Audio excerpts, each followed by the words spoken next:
அனைவருக்கும் எங்களின் சேனலின் சார்பாக இனிய வணக்கங்கள். இன்னைக்கு நம்ம பார்க்க போற பதிவு, நாம வீட்டிலேயே செய்யக்கூடிய அற்புதமான தாந்திரக பரிகார முறைதான். நீங்க நினைச்ச காரியங்கள் நடப்பதற்கு இந்த எளிமையான விஷயத்தை நீங்க செஞ்சாலே போதுங்க. மனுஷனா பிறந்த எல்லாருக்குமே வாழ்க்கையில பிரச்சனைகள் இருந்துகிட்டே தான் இருக்கு. பிரச்சனை இல்லாத வீடுங்கிறதே கிடையாது. அதனால தான் இந்த பிரச்சனைகள் எல்லாம் தீரணும்னு சொல்லிட்டு கோவில்ல போய் நாம் வழிபாடுகள் பண்றோம். வீட்டிலேயே தீப வழிபாடுகள் பண்றோம். அப்படி நிறைய மந்திரங்கள் இது எல்லாமே நம்ம தெய்வத்தின் கிட்ட போய் முறையிடுறோம். அப்படி நம்முடைய வீடுகளில செய்யக்கூடிய சில தாந்திரிக பரிகாரங்களுக்கு அதீத சக்தி இருக்குங்க. இந்த எளிமையான ஒரு பரிகாரத்தை மட்டும் வெள்ளிக்கிழமையில நீங்க செஞ்சீங்கன்னா, எப்படிப்பட்ட பிரச்சனைகளும் நம்முடைய வாழ்க்கையில இருந்து நீங்கும்.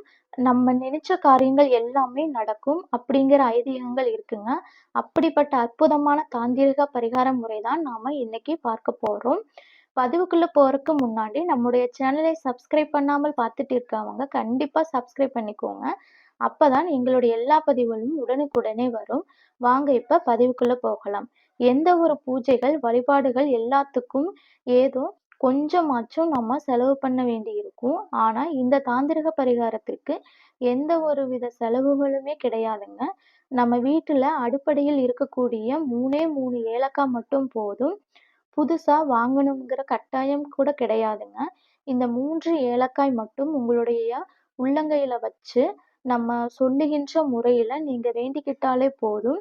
எண்ணி 27 நாட்களுக்குள் நீங்க என்ன நினைச்சு வேண்டிக்கிறீங்களோ, எந்த பிரச்சனை தீரணுமோ, உங்க குடும்பத்திற்கு எது நடக்கணுமோ, அந்த விஷயங்களானது கண்டிப்பாக மகாலட்சுமி அருளாலும், நம்முடைய தெய்வத்தினுடைய அனுகிரகத்தாலும் நிச்சயமா நடக்கும். அப்படிப்பட்ட சக்தி வாய்ந்த ஒரு பரிகார முறைதான். இதற்கு நாம என்ன செய்யணும்னா, வெள்ளிக்கிழமையில் செய்யக்கூடிய பரிகார முறை. நம்முடைய வீட்டுல வியாழக்கிழமையிலேயே பூஜை அறை, நம்முடைய சுவாமி விளக்கு இது எல்லாம் சுத்தப்படுத்தி வச்சிருப்போம். வெள்ளிக்கிழமையில சுக்கிரஹோரை டைம்ல எடுத்துக்கோங்க. காலையில 6 to 7 எடுத்துக்கலாம். இல்லைன்னா ராத்திரியில வரக்கூடிய 8 to 9 இந்த நேரத்தை நீங்க செலக்ட் பண்ணிக்கோங்க. இதுல என்ன செய்யணும்னா, உங்க வீட்ல இருக்கக்கூடிய பூஜைக்கான ஏதாவது துணி இருக்குதுன்னா, இல்லைன்னா மஞ்சள் கலர் துணி இருக்கணும். இந்த மாதிரி உப்பு மூட்டை பரிகாரத்துக்கு கூட நம்ம வாங்கி வச்சிருப்போம். இல்லாட்டி சிகப்பு துணி. அப்படி எந்த ஒரு துணியாக இருந்தாலும், இல்லாட்டி எங்ககிட்ட வெள்ளை கலர் துணி இருக்குன்னா, அது கூட நீங்க பரவால்ல எடுத்துக்கலாம் தாராளமாக. ஒரு துணி நீங்க ஒண்ணு எடுத்துக்கோங்க.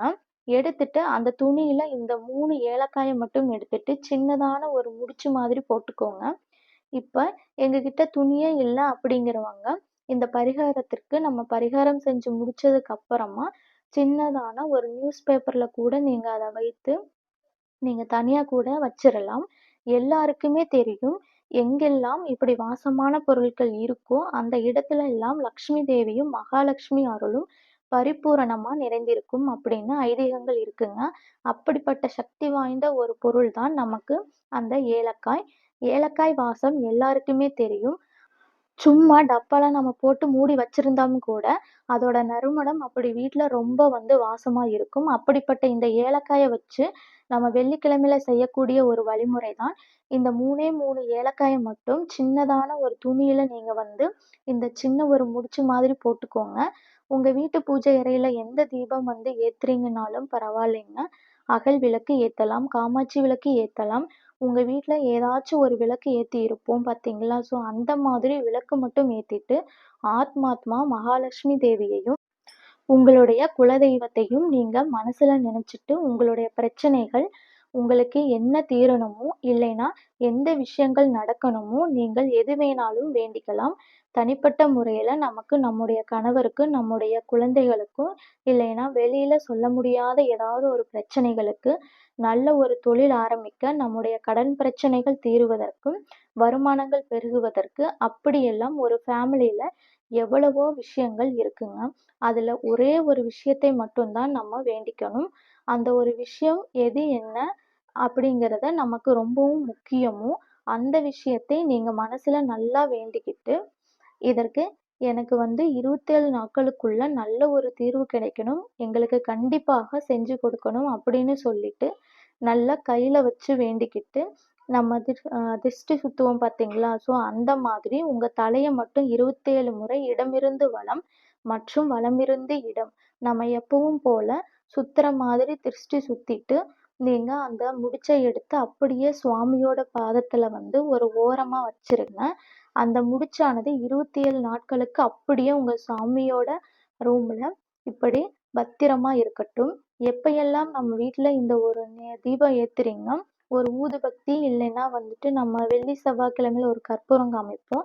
அந்த மாதிரி எப்பயெல்லாம் பூஜைகள் பண்றீங்களோ, அப்பயெல்லாம் அந்த முடிச்சுக்கும் நீங்க வந்து கற்பூரம் காமிச்சுக்கிட்டு, டெய்லி நம்ம சுவாமி ரூம்ல விளக்கு ஏத்துறப்ப, அந்த முடிச்சுக்கிட்ட நீங்க உங்களுடைய வேண்டுதல்கள சொல்லி, நீங்க மனசார வேண்டிக்கிட்டாலே போதுங்க. இவ்வளவுதான் நம்ம செய்யக்கூடிய ஒரு விஷயம். பார்க்கறக்கு ரொம்ப எளிமையான ஒரு தாந்திரகமா இருக்கும். ஆனா, முழு நம்பிக்கையோட, அர்ப்பணிப்போட நீங்க வெள்ளிக்கிழமையில சுக்கிரஹோரையில இந்த ஒரு விஷயத்தை செஞ்சு பார்க்கறப்ப, கண்டிப்பா உங்க வாழ்க்கையில அந்த 27 நாட்களுக்குள் நமக்கு முடிவதற்குள்ளே நீங்க வேண்டின விஷயங்கள் ஒவ்வொன்றா நடக்க ஆரம்பிக்கும். இல்லாட்டி அதற்கான வாய்ப்புகள், வழிகள் கண்டிப்பா கடவுள் ஏதாவது ஒரு ரூபத்துல நமக்கு கண்ணுல வந்து காமிச்சு கொடுத்துடுவாரு. 27 நாட்கள் முடிந்த பிறகு அந்த முடிச்சுல இருக்கக்கூடிய அதனுடைய வாசம் போயிருக்கும். அதை எடுத்து நீங்க அப்படியே கால்படாத இடத்துல இல்லாட்டி செடிக்குள்ள நீங்க வந்து மண்ணுல போட்டு மூடி வச்சுக்கலாம். ஒரு சிலருக்கு சந்தேகம் வரலாம். இப்ப எங்களுக்கு 27 நாட்கள் முடிச்சதுக்கு அப்புறமும் எங்களுக்கு எந்த ஒரு நல்ல விஷயமும் நடக்கலங்க. நாங்க வேண்டின விஷயங்கள் நடக்கல அப்படின்னு நீங்க நினைப்பீங்க. ஏன்னா, கர்ம வினைகளின் காரணமாக சிலருக்கு கொஞ்சம் முன்ன பின்ன காலங்கள் ஆகும். அப்படி இருக்கிறவங்க 1 வாரம் விட்டுட்டு திரும்பி அடுத்த வாரம் வரக்கூடிய வெள்ளிக்கிழமையில நம்பிக்கையோட இந்த 3 ஏலக்காய மட்டும் வச்சு இந்த ஒரு முடிச்சு தாந்திரக பரிகாரத்தை உங்க வீடுகள்ல நீங்க செய்யுங்க. அதுவும் கண்டிப்பா குலதெய்வத்தையும், மகாலட்சுமி தாயாரையும் வேண்டி நம்ம செய்யக்கூடிய இந்த ஒரு விஷயமானது கண்டிப்பா நீங்க நினைச்ச காரியங்கள் எல்லாமே 27 நாட்களுக்குள் கண்டிப்பாக நடக்குங்க. இப்படி செய்வதன் மூலம் நம் வீட்ல நல்ல ஒரு நிம்மதி, சந்தோஷம், குடும்பத்தில் நல்ல ஒரு அமைதியா, நல்லபடியா இருக்கிறத நீங்களே பார்த்து மகிழ்வீர்கள். அது மட்டும் இல்லாமல் நினைத்த காரியத்திற்கான அந்த வாய்ப்புகள், வழிகள் கடவுளுடைய அருளால ஏதாவது ஒரு ரூபத்துல கண்டிப்பா கிடைக்கும். இந்த பரிகாரம் மட்டும் பண்ணிட்டு நம்ம எந்த ஒரு முயற்சியுமே எடுக்காம, பேசாம இருந்தா இது நடக்காதுங்க. உங்களுடைய விடாமுயற்சியும், கடின உழைப்பும் மற்றும் தெய்வத்தினுடைய இந்த அனுகிரகமும் இந்த மாதிரி எல்லாமே சேர்ந்து வர்றப்ப தான் நீங்க தொட்ட காரியங்கள் எல்லாமே துலங்கும். அதனால நம்பிக்கையோட இந்த ஒரு விஷயத்தை நீங்க உங்க குடும்பத்துல செஞ்சு பாருங்க. அதற் அதற்கான பலன்கள் 100% உங்களுக்கு கண்டிப்பாக கிடைக்கும். இந்த ஒரு பதிவானது நிச்சயம் உங்கள் எல்லாருக்கும் பிடித்திருக்கும்னு நினைக்கிறோம். அது கூடவே கமெண்ட் பாக்ஸ்ல "ஓம் மகாலட்சுமி தாயே போற்றி" அப்படின்னு சொல்லிட்டு கமெண்ட் பண்ணுங்க. மகாலட்சுமி தேவியின் அருள் உங்களுக்கும், உங்கள் குடும்பத்திற்கும் பரிபூரணமாக கிடைக்கும். இதை நீங்க பார்க்கிறது மட்டும் இல்லாமல் உங்கள் ஃப்ரெண்ட்ஸ் அண்ட் ஃபேமிலி மெம்பர்ஸ்க்கும் ஷேர் செய்து விடுங்க. அவங்களும் பார்த்து பலன் பெறட்டும். நம்முடைய சேனலை சப்ஸ்கிரைப் பண்ணாமல் பார்த்துட்டு இருக்கவங்க கண்டிப்பாக சப்ஸ்கிரைப் பண்ணிக்கோங்க. அடுத்த ஒரு நல்ல பதிவில் சந்திக்கும் வரை நன்றி, வணக்கம்.